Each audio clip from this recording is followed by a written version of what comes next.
Jessica. My topic is sex education, and my major claim is that abstinence-centered sex education programs fail. So just some quick definitions. Abstinence is the practice of not having sex until marriage, and then comprehensive sex education teaches about abstinence and promotes that it's the best way to not get pregnant or not get STDs. But it also teaches about contraception to reduce the risk of unintended pregnancy and STDs. And it also teaches interpersonal and communication skills and helps young people explore their own values, goals, and opinions, according to advocatesforyouth.org.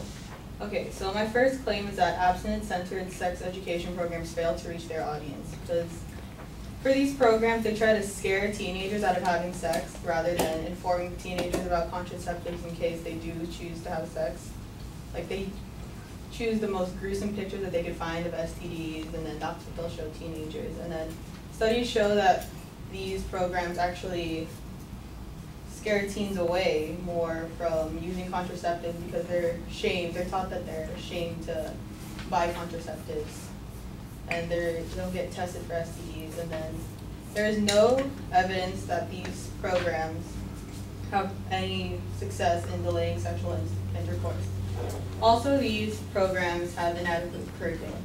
Only 13 states require that sex education must be medically accurate.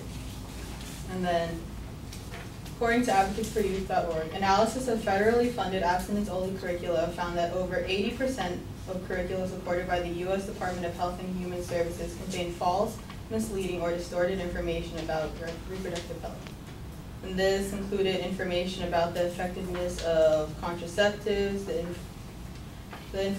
false information about the risks of abortion, and it turned religious beliefs, they made religious beliefs seem like scientific facts, and it was just a lot of inaccuracy in their logic. And then comprehensive sex education is more successful. And then here's some numbers to prove that. Mississippi does not require schools to have sex education problems. But if a school does choose to have sex education problems, they have to be abstinence-only programs. Mississippi also has the second highest teen pregnancy rate in the United States, with a 7.6 rate of teenage girls becoming pregnant. New Hampshire requires all schools to have comprehensive sex education programs. New Hampshire also has the lowest teen pregnancy rate in the country at 2.8%. So in short, the comprehensive sex education programs are more successful, and the abstinence ones do more harm than help.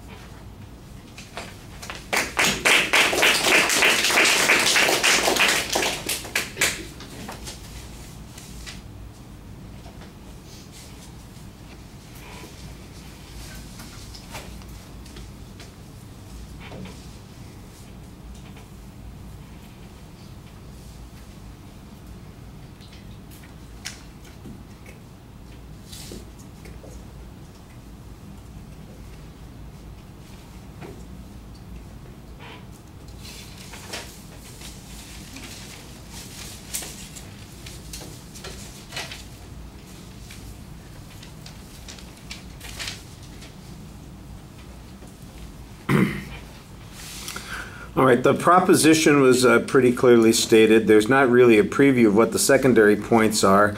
In the body of the speech, you signpost the first of the supporting points. I think that the second one gets lost in your argument and needed to be a lot clearer. There's a lot of background information that you're tossing in that's not cited, and there's some information that you present as factual data that I think needs to be given a citation. For instance, you have this one piece of information that says only 13 states require that the information in their programs be accurate, and I'm going, okay, so where did this come from? What is your belief? And by the way, is that out of how many states that require this, because you did in essence say that some states don't even require sex education. I think that that's where you needed a little bit more information, and then maybe an argument, one other argument in the body of the speech that talked about how sex education programs are not widely available to people. The comparison between the two states, of course, Mississippi and New Hampshire, seems to be emphasizing the presence or absence of the comprehensive program that you're talking about at the end, but I would suggest that there might be other causality differences there between Mississippi and New Hampshire rather than just the kind of sex ed program they have. I think if you've got a study that suggests that there's a link between what people have in their curriculum and their actions and behaviors, that would be a lot more useful. There's a way too much reading and you use only a small amount of your time, so I think there's probably room for a lot of growth here. All right, thank you.